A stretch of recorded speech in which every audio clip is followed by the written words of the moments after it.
my name is Kim Klinko. I am an OpenSciEd teacher as well as facilitator. Here we are in Lesson 13.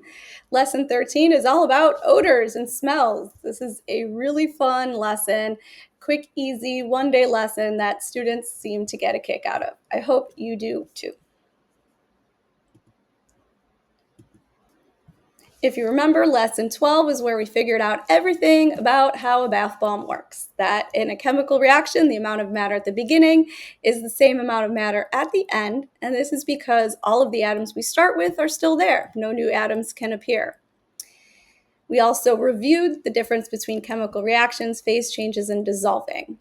And so when we looked at our driving question board at the end of that lesson, we were left with this missing section all about smells and odors. And so here we are in lesson 13 to figure that out.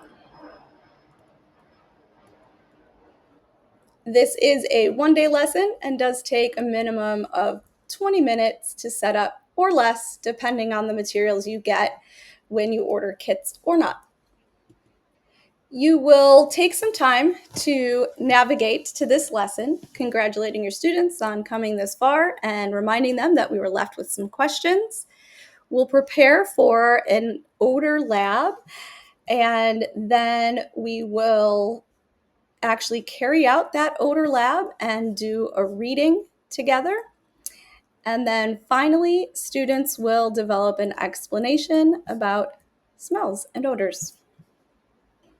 And at the end of this lesson, students will figure out odor is a property of a substance. It's determined by the number and type and arrangement of atoms that make up that substance. They'll learn about molecules traveling to our nose, and that our nose has many different cells, and that our brain helps us to understand what those smells are.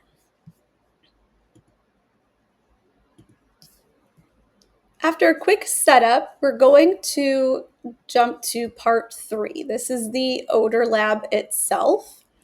Here you're going to have 4 vials with different substances in them for your groups to smell.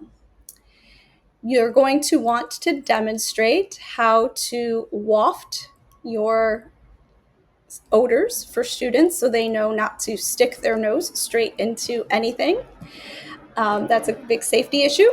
And then you'll go over the procedures and hand out a lab handout so that they can record what they notice about the different smells in the vials. And as you can see in this image, you have a plastic vial with a cotton ball and a few drops of the liquid version of any of the smells. For example, one of them is lavender. It comes in a dropper. You drop a few on the cotton ball, and then you close the cap part that has the holes in it, and then the red cap finally keeps the container closed. Once students have finished the lab and analyzed these molecular models of different images, they're going to try to match up those molecular models with the odors themselves. It's a really fun lab. You might need to prepare the vials in advance. And again, this just requires you to take a cotton ball, a few drops of the substance, and place it inside a vial that has a cover with some holes on the top so that students can't touch the odor, but they can smell through those holes when they waft properly.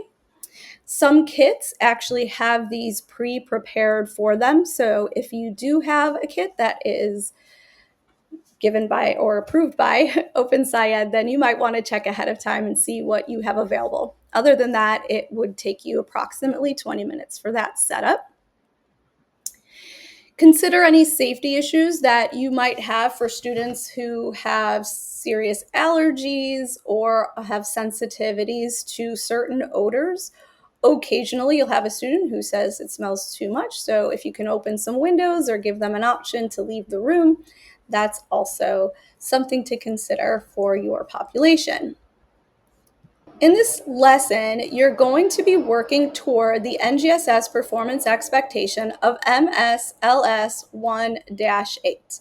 This reads, gather and synthesize information that sensory receptors respond to stimuli by sending messages to the brain for immediate behavior storage as memories. And so this is one lesson that really does work towards that performance expectation.